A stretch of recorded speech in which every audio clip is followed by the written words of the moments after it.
जय हिंद।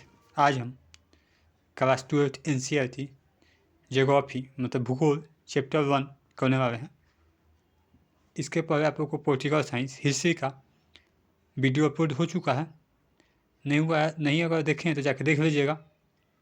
और previous year geography का जो क्वेश्चन है मतलब जो 2024 के बिहार बोर्ड के एग्ज़ाम में पूछा गया वो भी क्वेश्चन हम दे दिए हैं, तो आप लोग देख लीजिएगा उसको भी कैसा क्वेश्चन है, इससे आप लोग को एक आइडिया लग जाएगा। आइए हम स्टार्ट करते हैं। चैप्टर 1 जो आपका चैप्टर 1 है ये मानव भूगोल का है। चैप्टर है प्रकृति, देखिएगा दिख रहा है, प्रकृति एवं विषय क्षेत्र।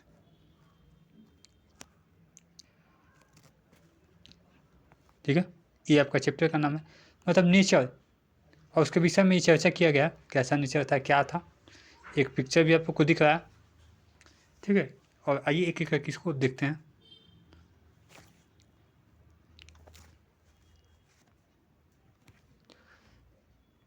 देखिए थोड़ा सा जूम कर देते हैं। अगर आपको याद होगा तो आप क्लास 11th में अध्याय 1 में पढ़े हैं कि भौतिक भूगोल के कुछ मूल सिद्धांत हैं जिसको आप पढ़ चुके होंगे, और ये अगर चैप्टर पढ़े हैं तो आपको भूगोल के जो नेचर उससे बहुत कुछ परिचय हो गया होगा, जान चुके होंगे।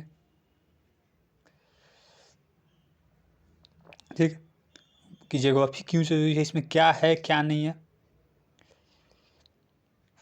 देखिए जो भौतिक भूगोल है मतलब फिजिकल ज्योग्राफी, उसका भौतिक पर्यावरण का अध्ययन करता है। जो फिजिकल ज्योग्राफी है वो आपको जो फिजिकल पर्यावरण है उसका क्या करता है, स्टडी करता है। जो मानव भूगोल है भौतिक प्राकृतिक एवं मानवीय जगत के बीच के संबंध, मानवीय परिघटना का स्थानिक वितरण तथा उनके घटित होने के कारण विश्व के विभिन्न भागों में सामाजिक और आर्थिक विभिन्नताओं का अध्ययन करता है। ठीक है, आइए देखते हैं। इसमें आप लोग को कुछ नहीं दिया हुआ, ये यही बता रहा है फर्स्ट पेज आपका जो आप पढ़ चुके हैं उसमें क्या है नहीं है। जो इम्पोर्टेंट है हम आपको बता देते हैं। देखिए आप एक तथ्य पढ़े होंगे, विश्व जो भूगोल का मुख्य सरोकर पृथ्वी को मानव के घर के रूप में समझना और उन सभी तत्वों का अध्ययन करना। देखिए जो ज्योग्राफी का मेन है क्या है, कलर कौन सा है, यही सही है।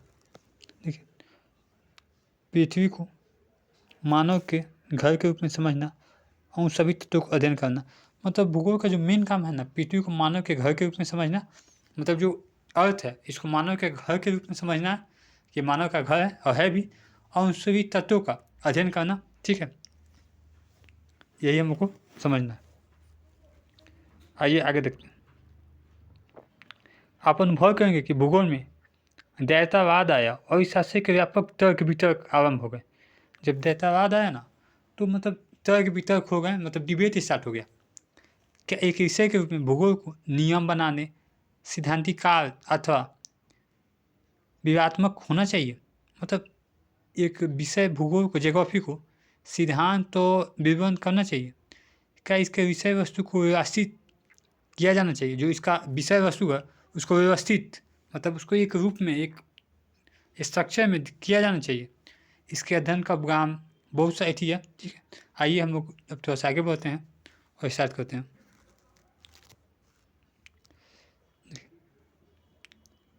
वीडियो कट नहीं रहा है, PDF कटे तो बताइएगा।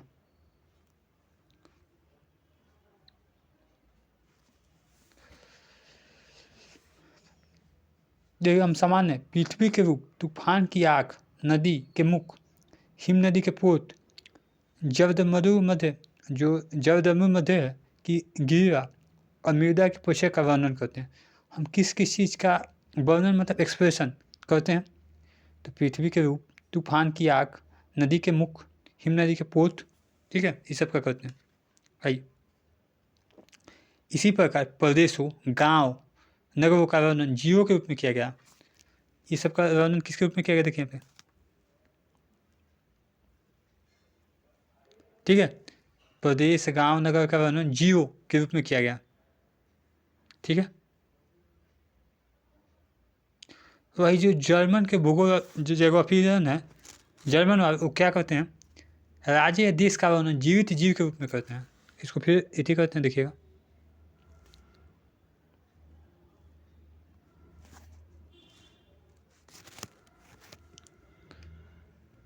देखिए, जर्मन भूगोलवेत्ता राज्य देशों का वर्णन जीवित जीव के रूप में करते हैं, ठीक है। और वही सड़क हो गया, रेल मार्ग हो गया, मतलब जो रेल का पटरी है, जल मार्ग हो गया, इसका वर्णन कैसे है, परिसंचरण की धमनियाँ। बात भी सही है, जो सड़क है, रेल मार्ग है, जल मार्ग है, मतलब सी जहाँ पे नाव चलते हैं, ये सब क्या परिसंचरण की धमनियाँ, इस रूप में इसका वर्णन किया गया, ठीक है।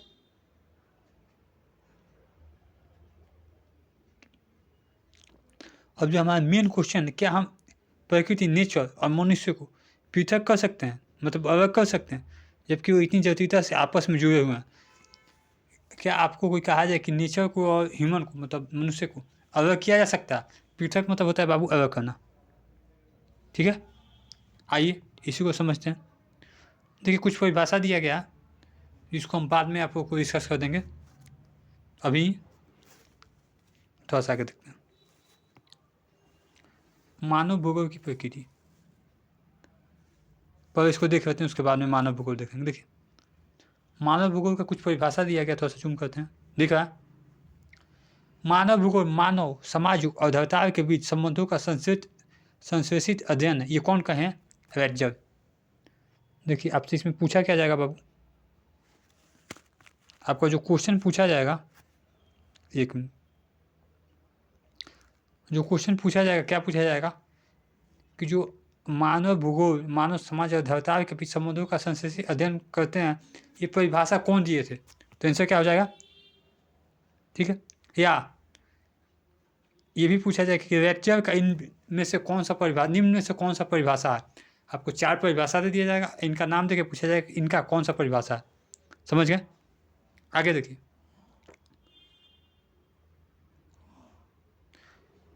मानव भूगोल अस्थिर पृथ्वी और क्रियाशील मानव के बीच परिवर्तनशील संबंधों का अध्ययन है। ये कौन कहें?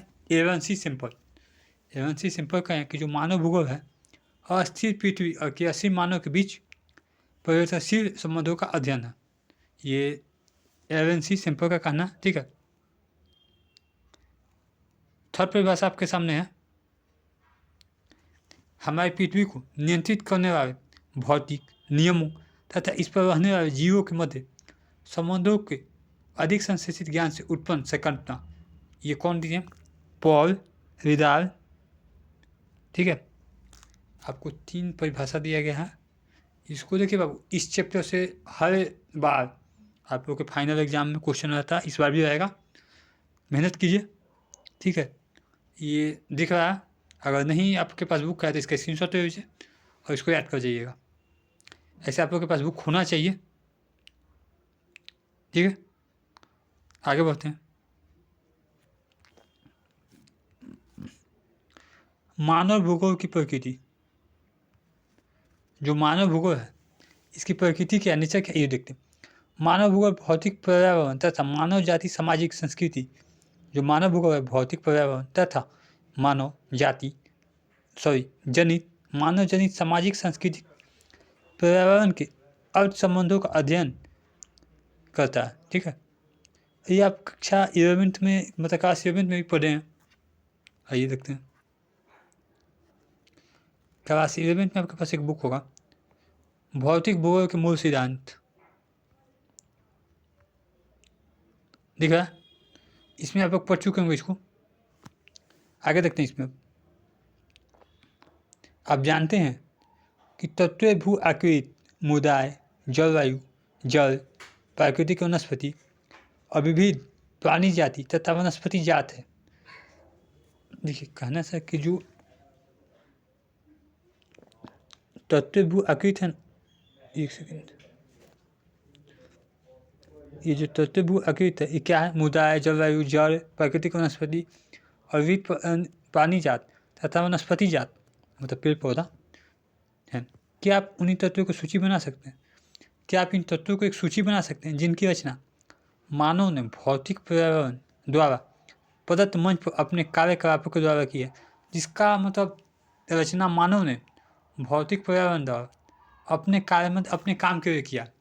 गृह, गांव, नगर, सड़क माफ़ कीजिएगा, गृह, गांव, नगर, सड़कों एवं रेलों का जाल, उद्योग, खेत, पतन, दैनिक उपयोग में आने वाली वस्तु तथा भौतिक संस्कृति के अन्य सभी तत्व भौतिक पर्यावरण द्वारा प्रदत्त संसाधनों को उपयोग करते हुए मानव द्वारा निर्मित किए गए हैं। अब समझिए, गृह, गांव, नगर, सड़क हो गया, ट्रेन के पटरी हो गई, उद्योग हो गया, खेत हो गया, पतन हो गया, क्या है हमारे दैनिक यूज कहेंगे नहीं है। ये सब क्या कहेगा, भौतिक पर्यावरण द्वारा संसाधनों का उपयोग करते हुए मानव द्वारा निर्मित किए गए। बिना पेड़ काटे ये सब होगा क्या? होगा ही नहीं। मतलब भौतिक इंजीनियरिंग का खनन किया गया भी एक भौतिक ही है बाबू, वो भी तो नेचर द्वारा ही होता है। जबकि भौतिक पर्यावरण मानव द्वारा बृहद स्तर पर परिवर्तित किया गया, साथ ही मानव जीवन को भी इसने प्रभावित किया। भौतिक पर्यावरण ने जो मानव जीवन को भी क्या किया है, प्रभावित किया। आइए आगे देखते हैं।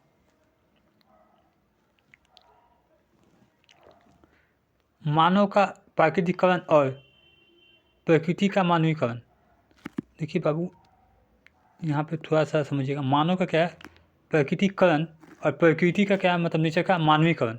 ठीक है, यहाँ पे थोड़ा सा आप लोग को कुछ दिक्कत हो रहा होगा, क्या कहा है चैप्टर, तो इसको आइए एक एक करके देखेंगे, कोई दिक्कत नहीं है। पर समझिए क्या है, मानव का प्रकृतिकरण हुआ और प्रकृति का जब मानवीकरण हुआ कैसे हुआ, इसी चीज़ को हम लोग को समझना है। ठीक है, राइट। मनुष्य अपने प्रौद्योगिकी की सहायता मतलब प्रौद्योगिकी की सहायता से अपने भौतिक पर्यावरण से अन्य क्रिया करता है। मतलब भौतिक पर्यावरण से हम लोग बहुत से काम करते हैं। ये महत्वपूर्ण नहीं है कि मानव कुछ क्या उत्पन्न और निर्माण करता है। पहले बात समझिए, जो भौतिक फिजिकल पर्यावरण उससे हम लोग बहुत से काम करते हैं। ये महत्वपूर्ण नहीं है कि मानव क्या उत्पन्न और निर्माण करता है। ठीक है, बल्कि यह अत्यंत महत्वपूर्ण है कि वह किन उपकरणों और तकनीकों की सहायता से उत्पादन और निर्माण करता है। ये एकदम इम्पोर्टेंट नहीं है कि क्या उत्पादन और निर्माण करता है, बल्कि ये इम्पोर्टेंट है किन तकनीकों की सहायता से उत्पादन और निर्माण करता है। ठीक है, प्रौद्योगिकी किस समाज के संस्कृति के विकास के स्तर के सूचक होती है। जो प्रौद्योगिकी किस समाज की सांस्कृतिक विकास के स्तर के सूचक होती है, इसको देखना। मानव प्रकृति के नियमों को बेहतर ढंग से समझने के बाद ही प्रौद्योगिकी का विकास कर पाया। मानव जो प्रकृति या नेचर के नियमों को बेहतर ढंग से समझने के बाद ही, देखिए आप लोग अच्छा मार्क्स कब आते हैं, जब उस चैप्टर को या उस सब्जेक्ट को अच्छे से समझ में, तभी ना। चेंज कर देते हैं।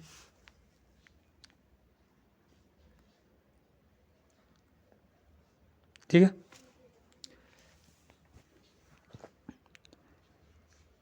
उदाहरण के लिए घर्षण ऊष्मा की संक्रमण ने अग्नि की खोज में हमारी सहायता की। घर्षण, फ्रिक्शन और ऊष्मा मतलब हीट की जो संकल्पना है, वही क्या किया, अग्नि की खोज में हम लोग को सहायता किया कि नहीं।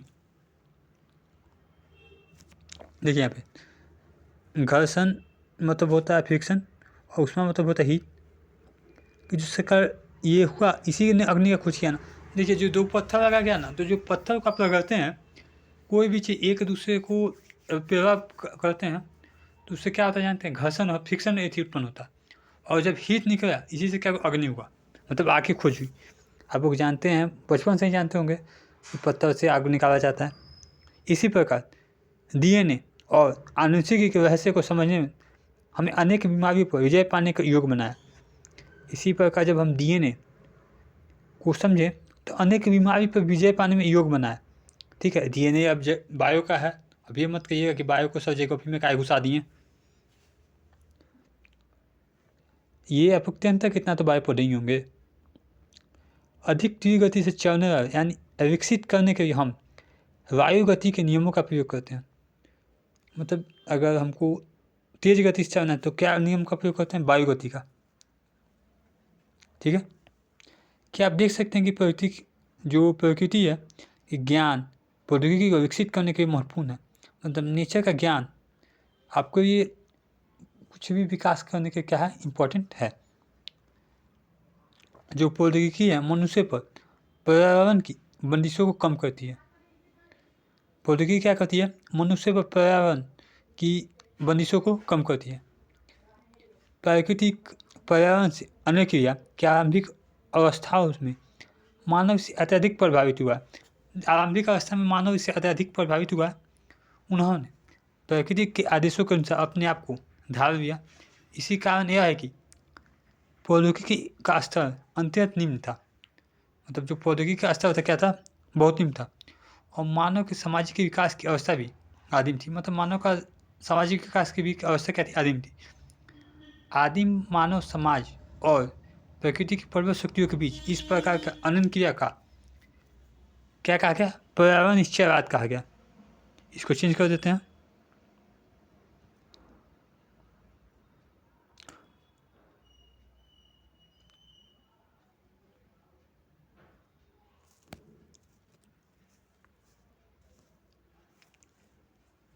ठीक है, क्या कहा गया, एक मिनट बाबू। ठीक है, पर्यावरण निश्चयवाद कहा गया। प्रौद्योगिकी के विकास की उस अवस्था को नहीं हम प्राकृतिक मानव की कल्पना कर सकते हैं। हम क्या कल्पना कर सकते हैं, प्राकृतिक मानव की कल्पना कर सकते हैं। उसकी प्रसन्नता में भयभीत होता था और उसकी पूजा करता था। समझिए यहाँ को, मतलब जो प्राकृतिक मानव था क्या करता था, प्रकृति को सुनता था, उसकी प्रसन्नता से भयभीत होता था। मतलब प्रसन्नता मतलब भूकंप आ गया, सबसे क्या होता था, अभी भी भयभीत होता है और उसकी पूजा करता था। ठीक है, ये जो है आपका, इसका मतलब होता है कि उत्पाद करना, मतलब बहुत गंभीर हो गया। जैसे भूकंप आ गया, क्या है, एक प्रचंड है, मतलब अपना प्रचंड रूप में रहना। ठीक है, यहाँ तो कोई दिक्कत, आगे बढ़ा जाए, आइए आगे देखते हैं।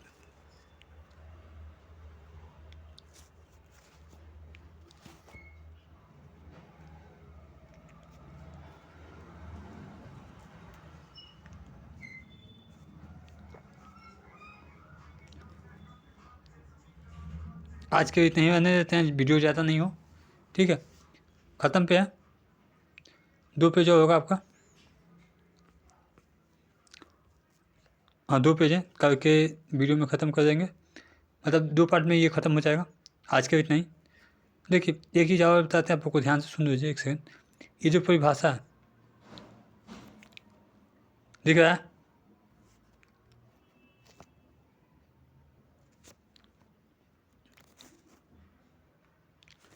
ये एकदम याद कर लीजिएगा। ठीक है,